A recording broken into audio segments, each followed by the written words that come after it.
let's talk a little bit about Ganyu.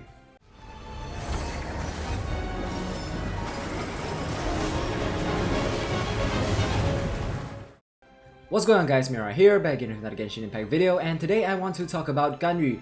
She just got released and I went ahead and pulled and tested for her, which you can see over here on my stream.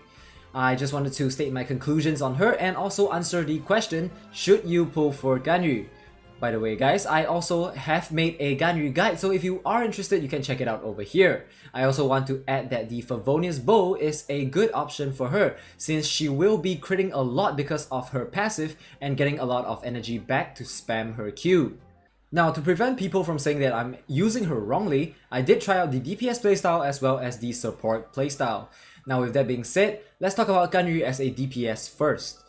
The main bulk of her damage, like I've mentioned in my guide video, is going to come from her charged shots. With extremely suboptimal +8 to +12 artifacts and a Skyward Harp, you can see that my Ganyu at level 70 is doing quite a chunk of damage.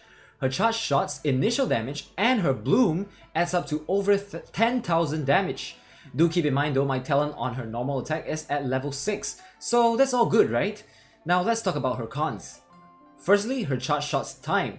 It takes a really long time. Like, it looks okay, but it's longer than I would like. Because of the 2 levels on her charge shots, getting her to constantly fire level 2 charge shots will take a really long time, especially if you are dealing with monsters that have high mobility. Secondly, charge shots are hard to aim, and although that might be the fact that I really suck at this game, I don't really like the charge shot mechanics. I would imagine this is going to be even harder if you are playing on mobile. All is not lost though. During the stream, we found that if you just shoot at the floor, the bloom damage still applies and it does hit for quite a bit.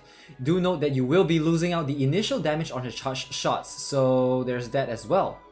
I would also imagine that she will be good in co-op situations where you have other people taking aggro for you, which brings me to the next point.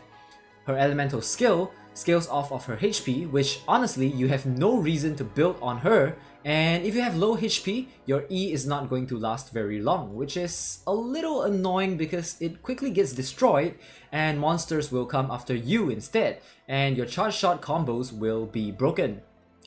Now, let's talk about her as a support DPS, utilizing her elemental skill and elemental burst to help her team deal a little bit more damage.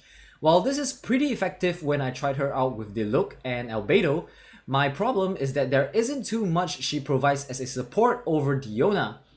Besides dealing a little more damage than Diona, her kit offers nothing when you are not using her charged shots, and not to mention, Diona is able to provide heals and shields to the party, which Ganyu doesn't.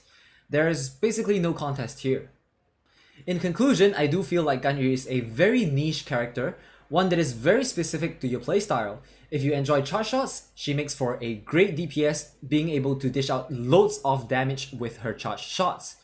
If you find that charge shots are wonky and slow and just generally not your thing, then this is a PSA for you. Do not pull for Ganyu.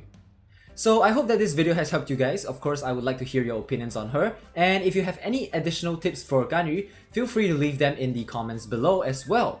For those who are still pulling for her, I wish you all the best in getting her, as much as I am not a fan. Thank you guys so much for watching, and I'll see you guys in the next one. Peace!